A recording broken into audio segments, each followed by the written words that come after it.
Hallo und herzlich willkommen zu einer neuen Folge Pirate TV Nummer.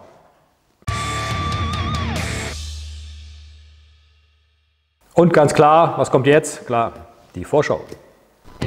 Heute starten wir die neue Reihe rund um die SMC, SMCR-Modelle von KTM und wir stellen euch ein sinnvolles Produkt der Firma Motul vor.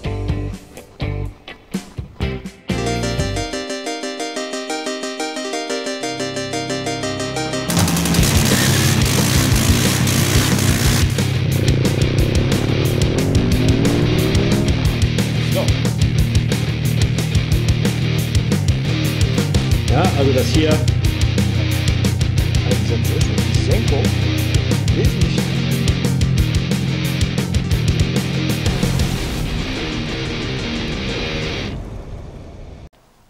Herr Gemeinde Rock'n'Roll.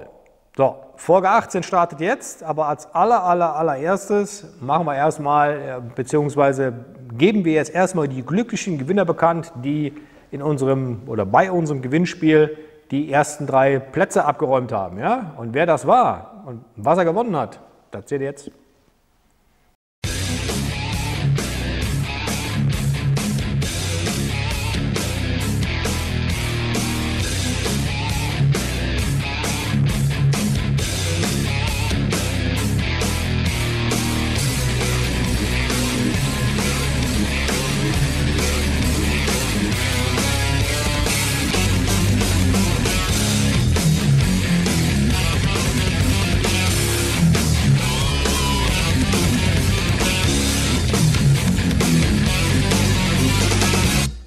Und von uns aus natürlich jetzt nochmal herzlichen Glückwunsch an die Gewinner und viel Spaß mit dem Werkzeug, ne, und der Lampe natürlich, ne, ganz klar.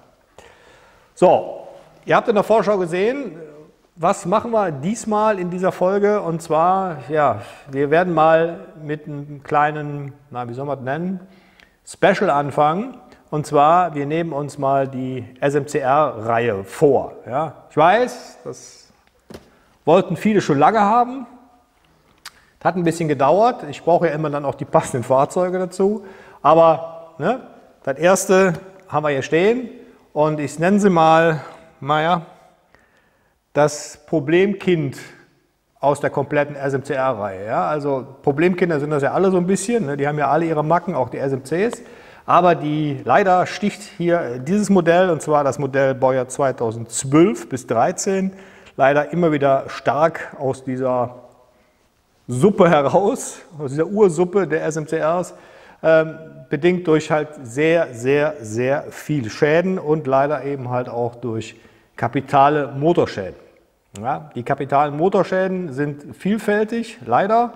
Der kapitalste überhaupt bei diesem Ding, was, naja, vielen Kunden schon furchtbares Ärgernis bereitet hat, ist das hier. Ja, ich halte es mal in die Kamera, oder ich zoome euch natürlich mal wieder ran, Moment. So.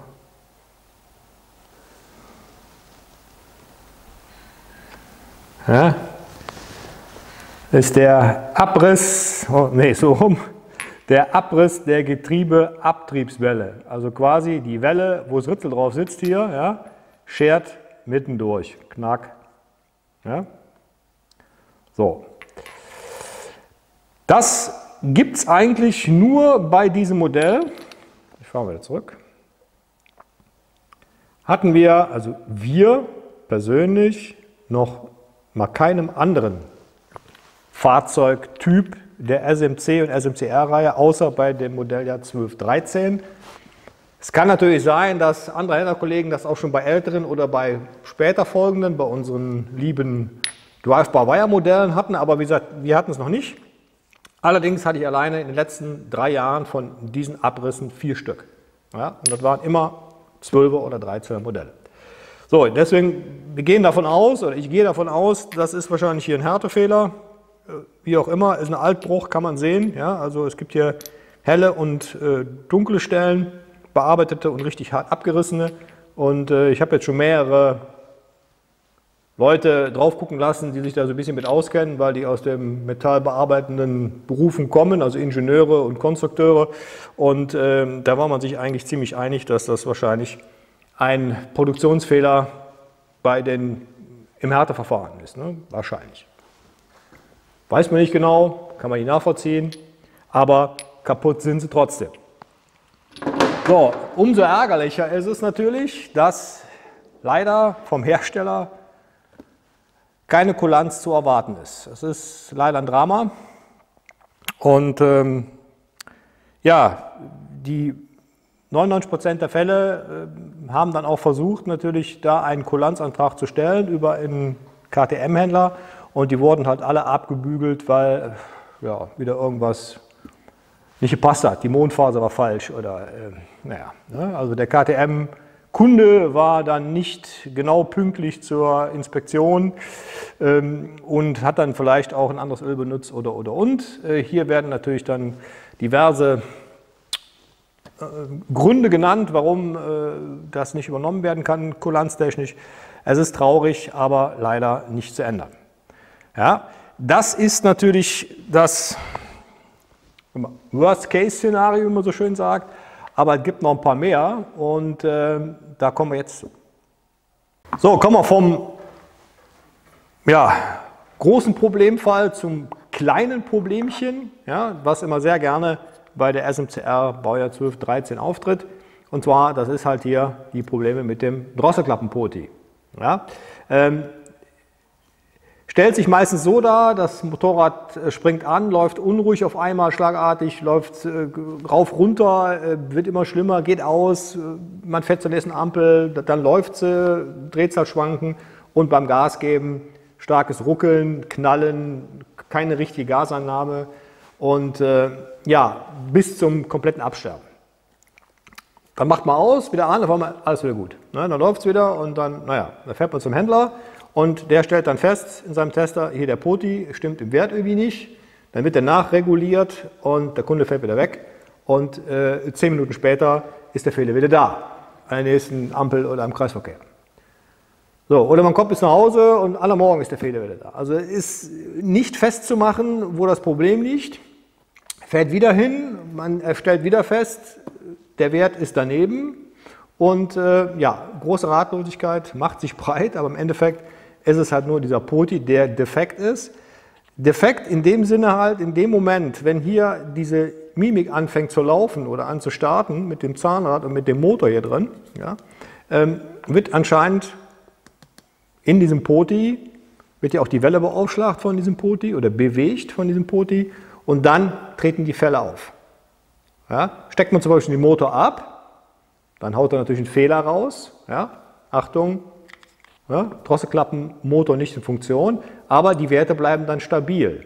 Steckt man den Motor wieder ein, also dass der Motor wieder arbeiten kann, zack, sind die Fehler wieder da. Also die Vermutung liegt da sehr nahe, dass in dem Moment, wenn diese Mimik hier anfängt zu arbeiten, der Poti dann quasi verschränkt, falsch bewegt wird oder beziehungsweise innen drin einen Defekt hat in dem Moment, wenn er arbeiten soll, irgendwo dann eine Macke hat. Ja, hier hilft nur eins, das Ding muss weg, muss ein neuer drauf, liegt bei 109 €, glaube ich, momentan. Ist ein stolzer Preis für so ein Ding, aber gut, ist halt so. Muss erneuert werden, neu eingestellt werden und dann ist eigentlich wieder Ruhe. Bis jetzt habe ich auch noch keinen gehört, also der vor einem Jahr oder 2 gewechselt worden ist, dass die nochmal kaputt gegangen sind. Vielleicht war die erste Serie Mist, keine Ahnung. Ja, also daher, Ding muss raus, muss neu eingestellt werden und dann habt ihr eigentlich wieder Ruhe.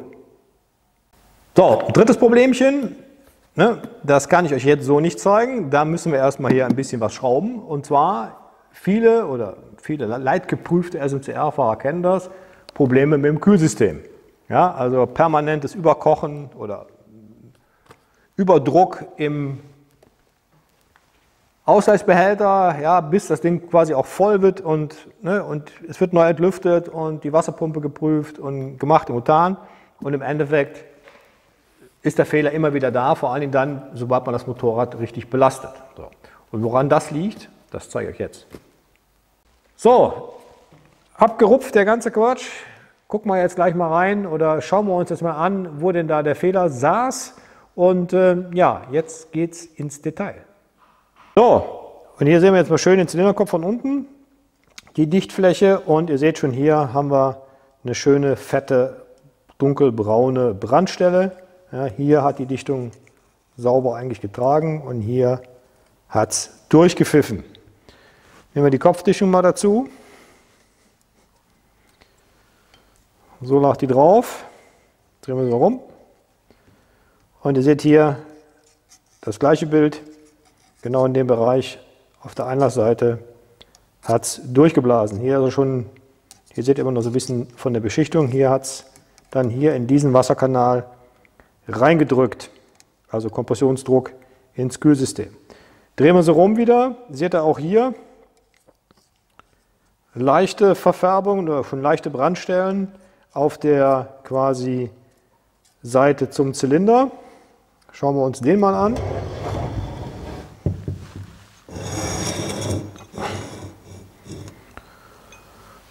Und auch hier sehen wir starke Schattenbildung hier gerade in dem Bereich um den hinteren Wasserkanal. Ja, der Rest geht noch einigermaßen, aber hier hat es halt quasi oberhalb und unterhalb der Kopfdichtung quasi Kompressionsdruck ins Kühlsystem reingedrückt. So, wie kann sowas passieren oder warum passiert sowas?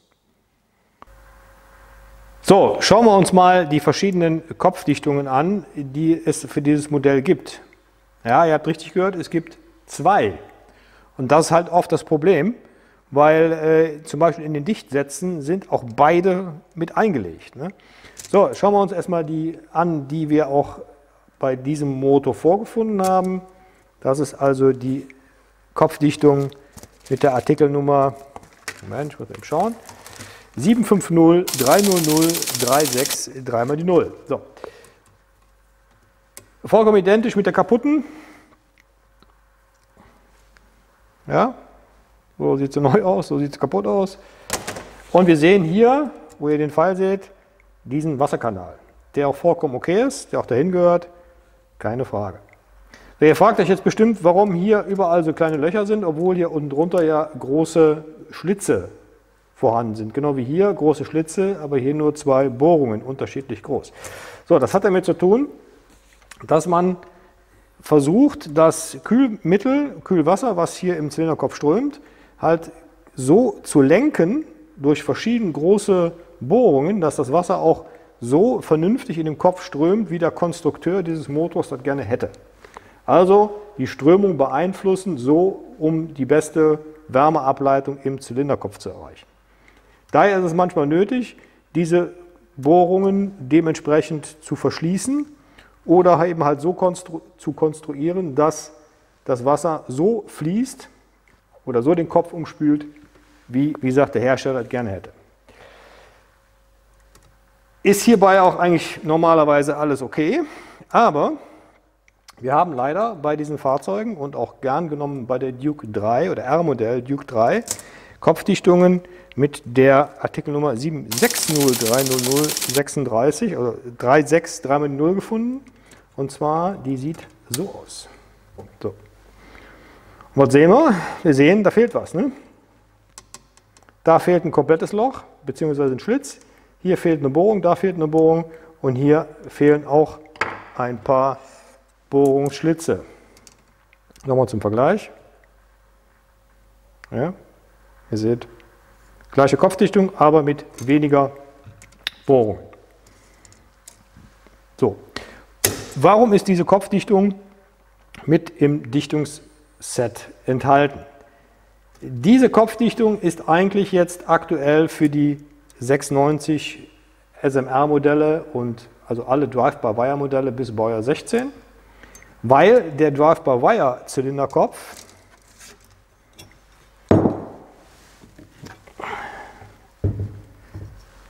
hat diese Bohrung gar nicht.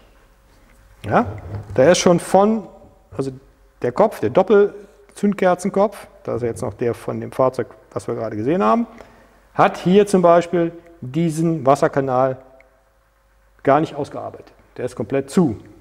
Daher natürlich auch die passende Kopfdichtung dazu. Blöderweise, oder warum auch immer das passiert ist, gab es diese Kopfdichtung vorher schon, bevor der Drive-by-Wire am Start war und ist stellenweise halt auch verbaut worden bei Zylinderköpfen von diesem Modell. Moment, ich fahre ein bisschen zurück.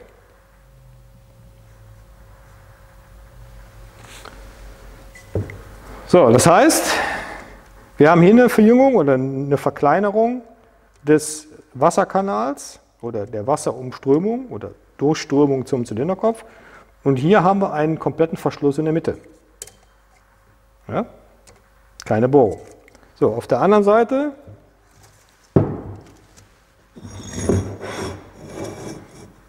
am Zylinder haben wir auch eine Bohrung. Ja? Die hat der Zylinder von den Drive-by-Wire auch, diese Bohrung, also der ist vollkommen identisch, aber halt, wie gesagt, der Zylinderkopf nicht. Das heißt, wir haben hier heißes Wasser anstehen, permanent, und hier oben auch. Ja? Und hier haben wir dann festgestellt, dass wenn diese Kopfdichtungen verbaut worden sind, bei den älteren Modellen, hat es hier immer durchgejagt.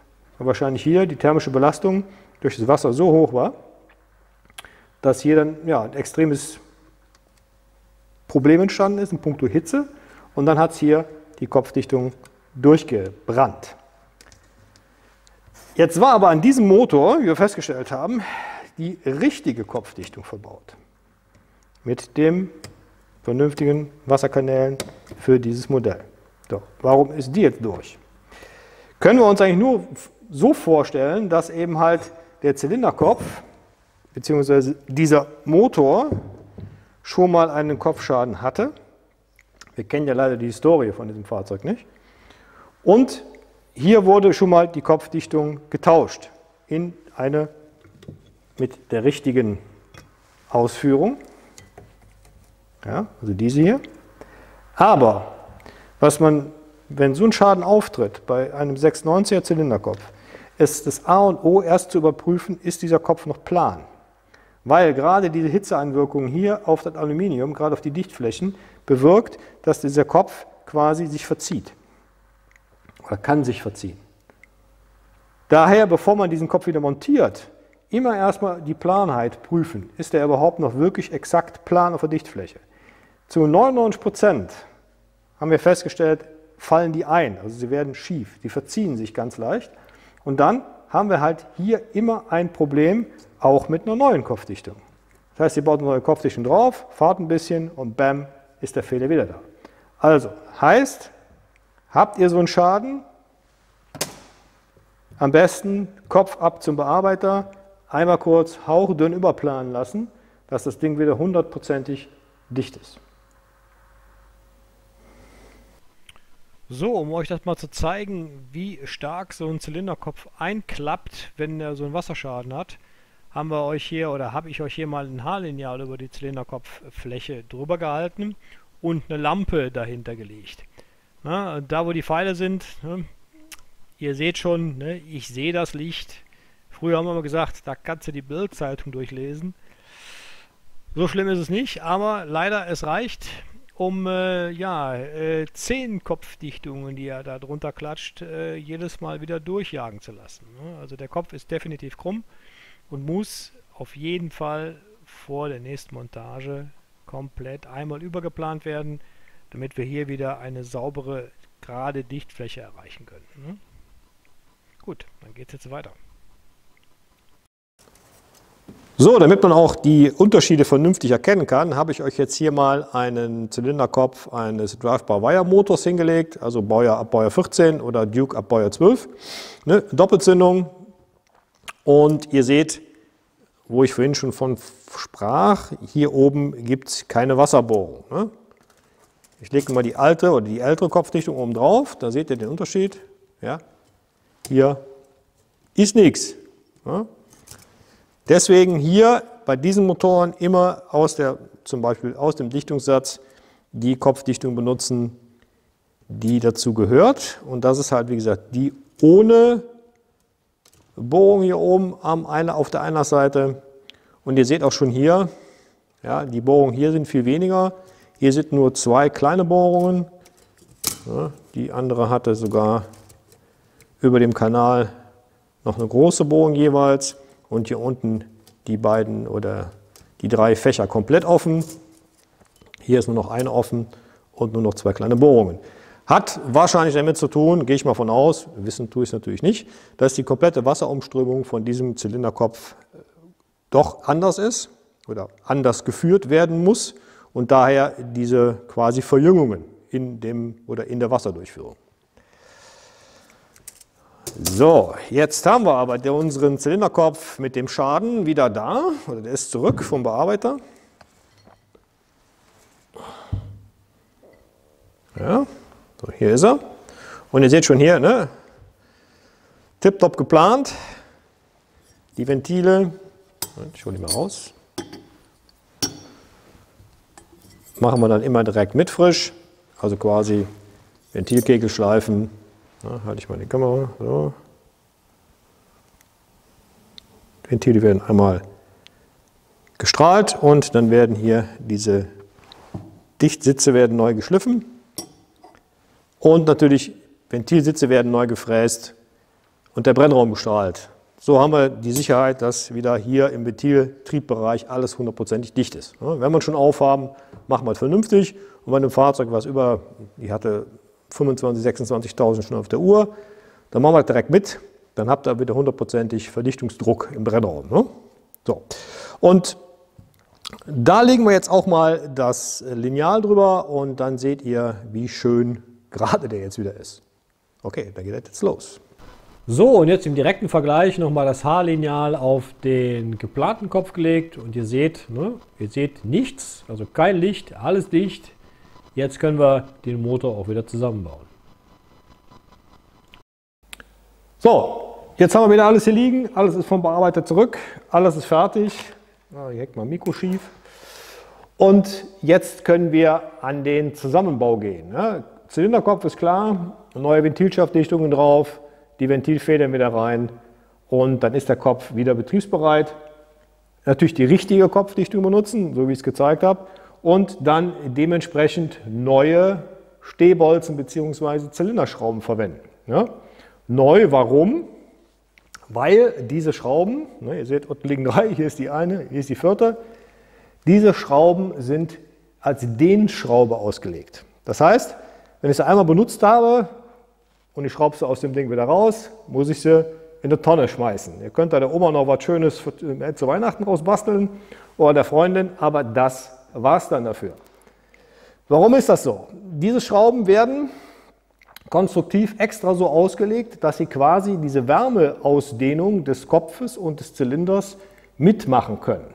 Ihr müsst euch vorstellen, wenn das keine Dehnschraube wäre und die würde halt starr eingedreht mit 60 Newtonmeter und so stehen bleiben und sich nicht bewegen, könnte der Kopf und der Zylinder, also der Zylinderkopf und der Zylinder, diese Wärmeausdehnung nicht richtig ausführen. Das heißt, die Materialien dehnen sich aus, nicht nur in die Breite, sondern auch in die Höhe und würden quasi nach oben wandern und der Kopf nach unten und würden auch die Kopfdichtung zerquetschen. Ja? Zu stark zusammenpressen, dann wird der Motor kalt. Und was passiert? Der Kopf und der Zylinder wandern zurück und die Kopfdichtung wird undicht, ja? Weil die Schraube sich nicht bewegt. Daher sind diese Schrauben extra so ausgelegt, dass sie diese Bewegungen quasi mitmachen können. Warm, hoch, kalt, zurück, ja, also runter. Und so konstruktiv entwickelt, dass dementsprechend wenn ich die mit dem vorgeschriebenen Drehmoment von 60 Newtonmeter anziehe, diese Schrauben sich quasi plastisch verformen in einem Bereich, wo sie eine gewisse Elastizität haben. Ja? Also der Motor wird warm und diese Längen- oder Höhenausdehnung vom Kopf und vom Zylinder macht die Schraube mit. Wird es kalt, geht die Schraube wieder mit zurück und die Vorspannung auf dem Zylinderkopf oder auf der Dichtung bleibt immer die gleiche. Das ist halt wichtig, damit uns halt hier die Dichtungen nicht permanent um die Ohren fliegen. Ne? Genauso wichtig wie ein Kopfplan, wenn er krumm war. Also, neu gemacht oder es wird neu gemacht, Schraube in die Tonne, neuer rein. So, jetzt haben wir natürlich, nicht mal dabei, wer unsere Videos kennt, wir verbauen ja gerade für die Big Bore Motoren halt Stehbolzen, die wir extra haben machen lassen bei einem Schraubenhersteller. Diese Stehbolzen bleiben für immer und ewig in dem Motor drin, die müsst ihr nicht erneuern, weil das ein Spezialstahl ist, der diese Wärmeausdehnungen quasi von sich aus mitmacht.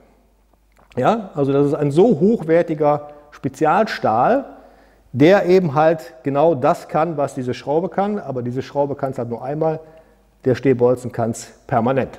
Ja, deswegen sind die natürlich etwas teurer.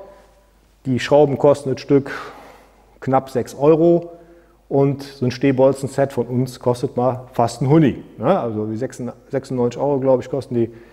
Das ist halt ein kleiner Unterschied, aber natürlich, ne, du brauchst ihn nicht permanent und du hast halt eine Sicherheit, dass gerade wenn man so Motoren aufbaut mit mehr Druck, also mehr Hub, mehr Bohrung, dementsprechend auch eine Sicherheit da ist, dass wir da keine Kopfschäden kriegen. Leider hat das damals halt mit den Originalschrauben nicht funktioniert, daher dieser Weg mit diesen Stehbolzen. Gut, so, und das war es jetzt zum Thema 96 erstmal. Die Reihe geht ja weiter, also keine Angst. Und wir kommen jetzt mal nahtlos zum nächsten Beitrag. Bis gleich. So, wie ihr in der Vorschau gesehen habt, dreht sich jetzt im zweiten Teil alles um ein Produkt. Ich sage nicht neues Produkt, weil das gibt es schon mal länger. Und zwar, das ist der Fuel System Cleaner von Motul. Ja, wie der Name schon sagt, ein Kraftstoffsystemreiniger, um zum Beispiel Tanks, Benzinpumpen und Einspritzdüsen sauber zu halten. So, jetzt werden natürlich wieder viele sagen, wofür brauchen wir sowas? Hat doch so mal funktioniert. Ja, früher war auch nicht alles besser, ist klar. Früher hatten wir zum Beispiel Stahltanks, die mussten wir immer voll tanken, wenn wir die Motorräder in die Wintersaison abgeschoben haben, ne? Gerade ja jetzt aktuell. Haben wir jetzt die meisten Motorräder haben keine Kraftstofftanks aus Stahl mehr, beziehungsweise die sind dann auch innen beschichtet und hast du nicht gesehen, aber trotzdem haben wir eins im Tank, und zwar, das ist Feuchtigkeit, ja? Also Wasser. Bedingt durch die Kondensation, warm, kalt, schlägt sich innen dann eben halt die Feuchtigkeit im Tank nieder, wenn er nicht bis oben zum Rand hin voll ist. Und dieses Wasser oder diese Feuchtigkeit wird auf Dauer oder auf kurz oder lang in eurem Kraftstoff landen. Ja, also ist ja kein Problem, wenn ihr in der Saison permanent fahrt, ist das Zeug direkt mit weg. Aber wenn ihr das Fahrzeug jetzt abstellt, vermischt sich das Wasser, also richtig vermischen kann es sicher nicht, aber es geht in euren Kraftstoff rein und kann da zu Problemen führen, vor allen Dingen dann, wenn ihr dann nächstes Jahr, 2019, die ersten Sonnenstrahlen kommen, ihr drückt aufs Knöpfchen und auf einmal habt ihr ja Aussetzer, die Karre läuft nicht richtig, ja, nimmt kein richtig Gas an und. Ne? Wie das aussieht, das zeige ich euch jetzt mal. Ich zoome euch jetzt mal ran, wenn ich das hier schaffe mit meinen dicken Fingern. Ah, jetzt will er.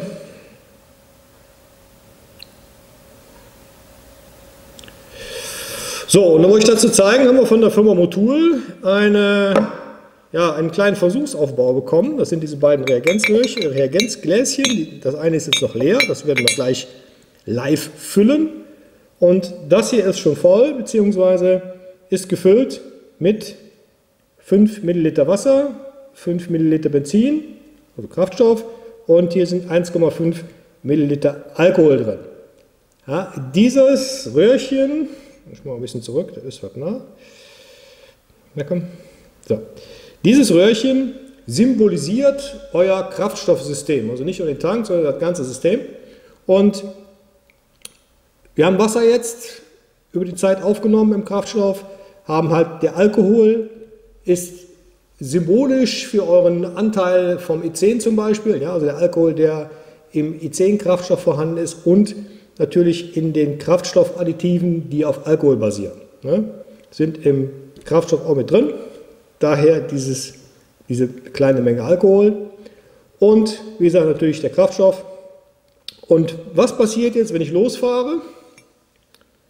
Ja, schütteln wir mal langsam, wir fahren los, wir bremsen, wir fahren los und wir bremsen wieder, nächste Ampel, ne, und so weiter und so fort.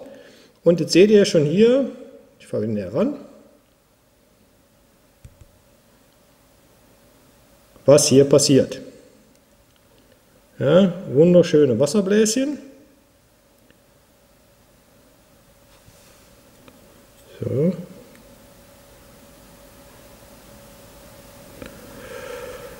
Und die können natürlich zu Störungen, zurück, zu Problemen natürlich in der Einspritzung bzw. in eurer Verbrennung führen. Jetzt will er wieder nicht. So, jetzt. Und natürlich gerade dann euch Ärger bereiten, wenn ihr das Motorrad wieder nächstes Jahr starten wollt. So. Jetzt natürlich, wie kriegen wir das raus? Bei alten Vergasermotorrädern hat man ja auch immer gesagt, ne, ganz klar, Winter, Vergaser leer fahren oder halt leer machen über die Ablaufschrauben, den Tank dann voll und dann ist das Thema erledigt. Bei Einspritzanlagen geht das ein bisschen schlecht, ne? Wir können die Einspritzdüsen nicht leer fahren, könnte man schon, müssen wir die Leitung trennen und so weiter und so fort, aber ne, das will ja keiner tun an so einem Hightech-Motorrad, also bleibt uns da nichts anderes übrig, als mit ein paar Tricks zu arbeiten. Einer von diesen Tricks ist halt der Kraftstoffsystemreiniger und wie das funktioniert und was der macht, wenn der mit Kraftstoff und Wasser in Berührung kommt, das zeige ich euch jetzt. So, willkommen zum Chemieunterricht 5. Klasse. Ja, ich habe euch hier was Schönes aufgebaut. Und ihr seht ja diese 4 Flüssigkeiten, um die es jetzt geht in dem Versuch. Also einmal, wir haben hier Wasser, wir haben hier den Fuel System Cleaner, wir haben hier Spiritus, der den Alkoholanteil simuliert und wir haben Kraftstoff. So, jetzt haben wir wieder hier unser Röhrchen, was unser Kraftstoffsystem simuliert und wir starten als allererstes mit 5 Milliliter Sprit wieder, wie in dem anderen Reagenzgläschen auch. Ja, das sind schon mal 2,5.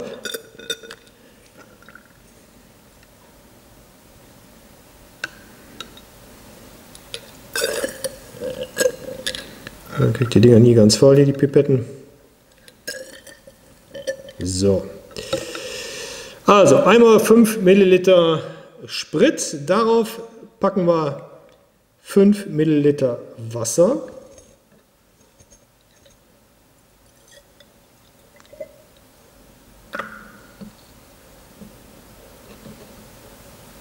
Und ihr seht schon, was mit dem Wasser passiert. Das Wasser rauscht durch den Kraftstoff durch und sammelt sich unterm Kraftstoff, weil es natürlich schwerer ist als Kraftstoff.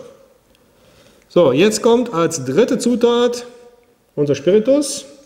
Da nehmen wir nur 1,5 Milliliter, weil diese Verhältnisse sind ja im Kraftstoff nicht so besonders hoch.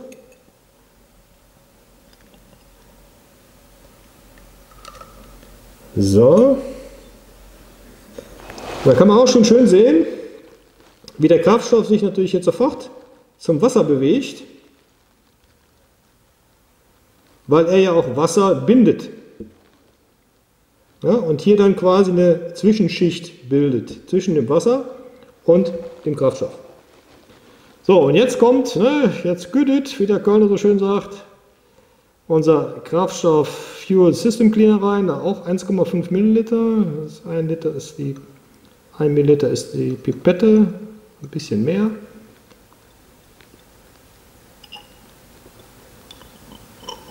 Und einen kleinen Schuss kriegt er noch. So, und ihr seht, der geht sofort in den Kraftstoff über und färbt den etwas durch. Der ist ja so, soll man es nennen, violett, brombeerfarben, durchgefärbt und sitzt jetzt oder ist jetzt oder hat sich mit dem Kraftstoff jetzt komplett vermischt. So, jetzt bringen wir das Röhrchen zu.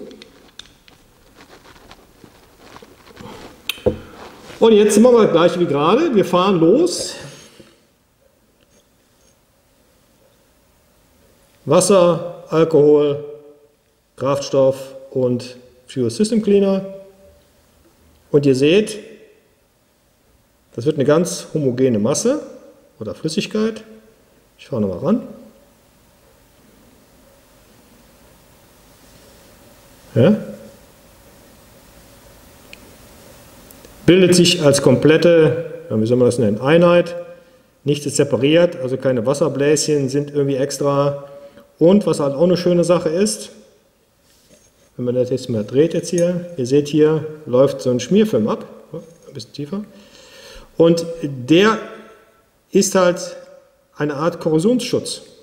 Der setzt sich auf euer System, in die Einspritzdüse und in die Benzinpumpe und hält diese Systeme korrosionsfrei.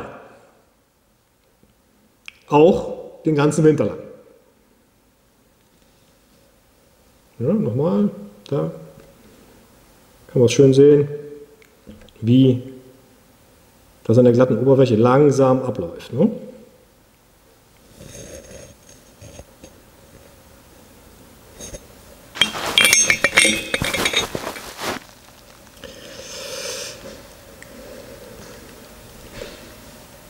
So, wie wenden wir das an? Oder wie wenden wir den Fuel System Cleaner an? Ganz einfach, wo habe ich die Dose? Da steht sie.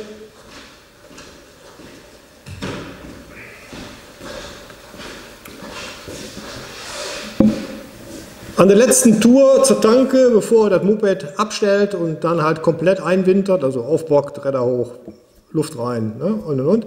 Einfach eine Dose mit in den Tank. Ja, je nachdem, wie groß euer Tankinhalt ist, steht da genau drauf, die Dosierung. Und nach Hause fahren. Ne? Dann geht es wieder los, anfahren, bremsen, anfahren, bremsen. Dann arbeitet sich das gut in euren Kraftstoff ein, in die Einspritzdüse rein, Motorrad läuft dann noch und ihr habt das ganze System komplett gesichert oder geschützt in der Zeit, wo das Fahrzeug steht. Ne? Ja, wie gesagt, ich kann es nur empfehlen. Alle anderen Dinge, die ihr da machen müsst, wisst ihr selber, da braucht ihr mich nicht für. Ne? Also Luftdruck rein und Kette schmieren und die Räder in die Luft und. Aber ne, das muss uns hier nicht interessieren. Uns geht es ja hauptsächlich um Motor, Einspritzanlage, ne? Dass da nichts drankommt. Und da kann ich euch dieses Produkt wirklich nur wärmstens ans Herz legen, gerade jetzt in der Einwinterungszeit. Gut, das war's mit Folge 18. Wenn es euch gefallen hat, ne, ihr kennt das, lasst einen Daumen da, lasst ein Abo da und wir sehen uns dann entweder in Folge 19 oder in der neuen oder im zweiten Teil der Sonderfolge EXC Racing 450 SMR, ja, weil die bin ich euch ja noch schuldig. Leider hatte ich bis jetzt noch keine Bauteile oder keinen Motor, wo ich das hätte schön erklären können, aber es kommt wohl wieder was rein. Und da werde ich natürlich sofort die Kamera draufhalten. Ne?